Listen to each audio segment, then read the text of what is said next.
few weeks ago, I installed security cameras in my house. Not because I suspected anything specific, but as a precaution. I live alone, in a quiet area, but I've always thought a security system might be useful. I installed one camera in the living room, another at the entrance, and one in the hallway leading to my bedroom. For a few days, everything seemed normal.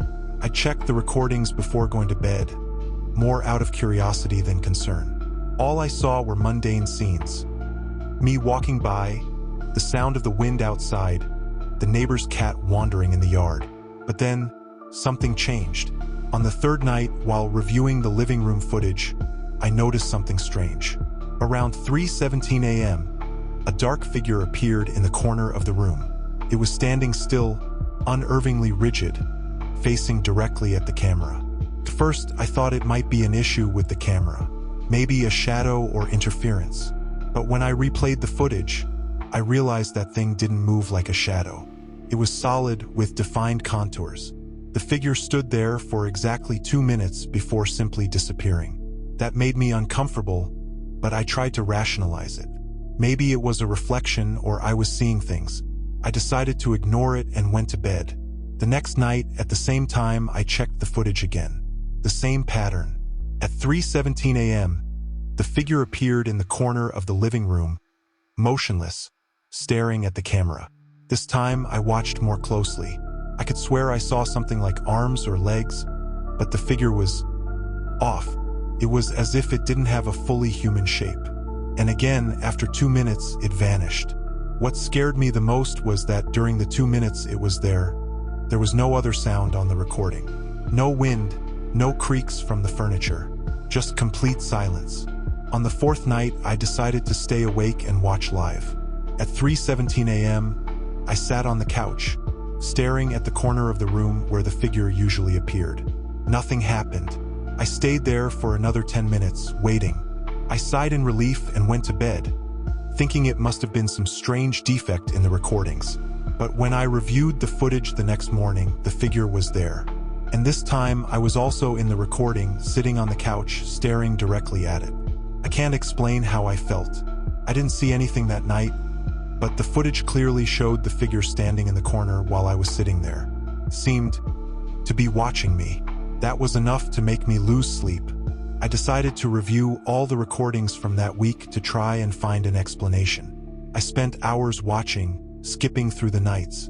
The figure appeared, always at 3:17 a.m., and disappeared exactly 2 minutes later, until I got to the most recent recording. It was from the previous night. I started watching, my hands sweaty, expecting to see the same scene. At 3:17 a.m., the figure appeared again, in the corner of the living room, staring at the camera. But this time, something was different. After a minute, it started to move. Slowly, almost imperceptibly, it took a step forward. Then another, until it was standing in the middle of the room. I was transfixed by the screen, my heart racing. Then, in the last few seconds of the video, the figure vanished. For a moment, I thought it had left the room like on previous nights. But then I realized, in the reflection on the TV screen in the living room, something was behind the camera. And it was me. I don't know how to describe what happened next. I dropped the computer and ran out of the house without looking back. I spent the night in my car, in the parking lot of a 24-hour supermarket, with all the lights on. I know this sounds crazy. Maybe I imagined everything. But there's something that haunts me more than anything else. In that last recording, when the figure disappeared, there was a moment when it seemed to turn slightly toward the camera before vanishing. And for a second, I could clearly see its face. It was mine.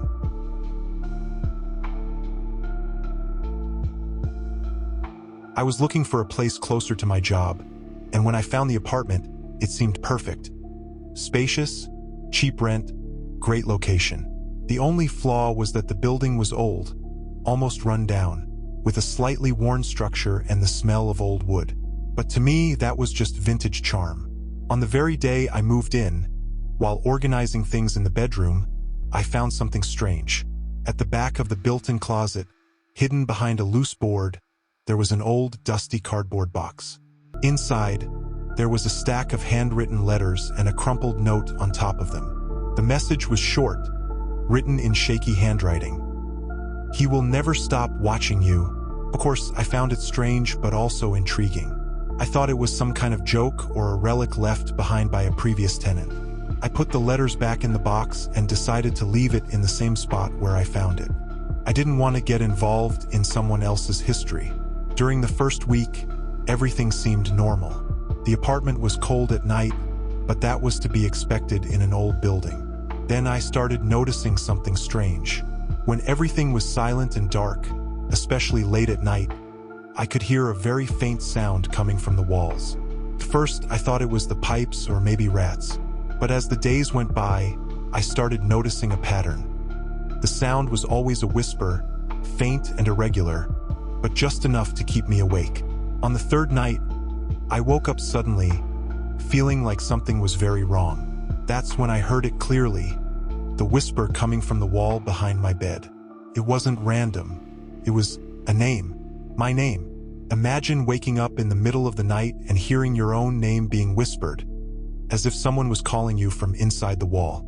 At first, I thought I was dreaming, but the sound kept going.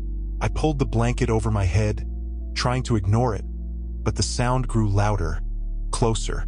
In the morning, I checked the walls.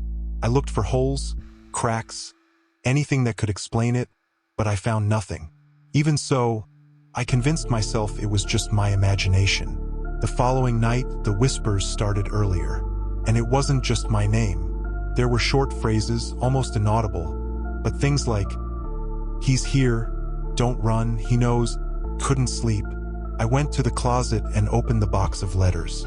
Maybe there was something in them that could explain what was happening. The letters were all addressed to a woman named Clara. They were dated decades ago, written by someone who seemed desperate. Phrases like, "He won't leave me alone," and "I hear him every night," appeared in almost every letter. That's when I realized the apartment had a history. Clara, the woman who wrote those letters, probably lived here, and she was being tormented. That night, the whispers grew louder. It felt like they were coming from all around me, surrounding the room.